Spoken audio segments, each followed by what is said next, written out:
Hey, welcome back. So, we all kind of think of progress as this straight line, right? Always moving up and forward. But what if it's not? What if it's possible to go backward?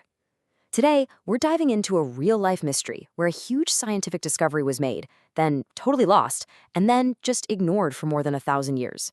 It's a wild story. And this right here, this is the core idea we're going to be wrestling with. Just think about that for a second. The idea that a whole society can be moving backward, intellectually, while patting itself on the back for being so advanced.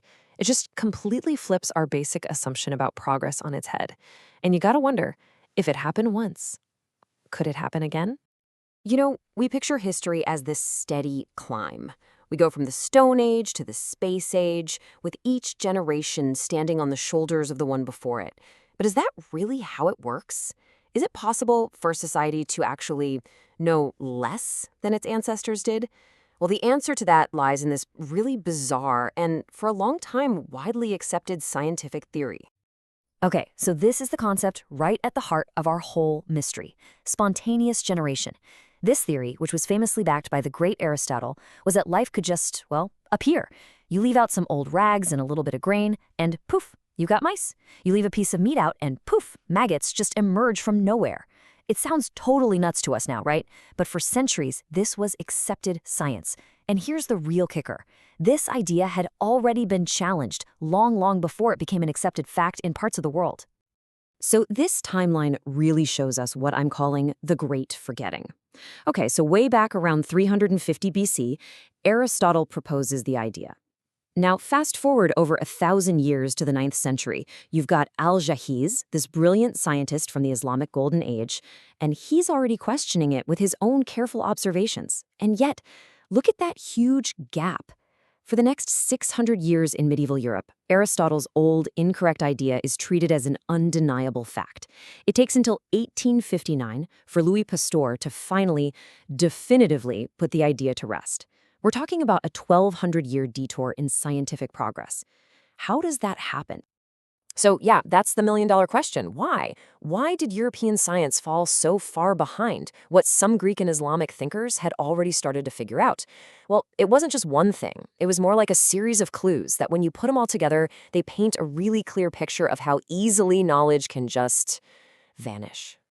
All right, our first clue is in the books themselves, or maybe more accurately, the books that actually survived. You can think of it like a giant filter. As all these ancient texts were being copied and saved over the centuries, the main filter wasn't, is this scientifically accurate? It was, does this fit with our theology? If an idea worked with the dominant religious doctrine, it got saved. If it didn't, well, it was at risk of being lost to history forever. The whole library of human knowledge got kind of tilted. Now for our second clue, the incredible power of reputation. I mean, thinkers like Aristotle were put on such a high pedestal that their words were basically treated like scripture. The attitude was pretty much, look, if Aristotle said it, it's true. End of story. Trying to question him was seen as just arrogant. So you end up in this crazy situation where people literally trusted a book that was 1,000 years old more than what they could see with their own two eyes. And that leads us straight to our final clue, which is this massive shift in what it even meant to prove something. The goal wasn't to go out into the world and test reality with experiments. Nope. The real intellectual heavy lifting was to sit down with those old, revered texts and use pure logic to figure out what was true. Knowledge became this exercise in reading and debating, not in discovering. It was a culture built around the library, not the laboratory. And this slide just lays it out perfectly. It was two completely different paths. On one side, you have the spirit of Hellenistic and Islamic science, hands-on observation, actually testing things, and treating old texts as a starting point, something you could question.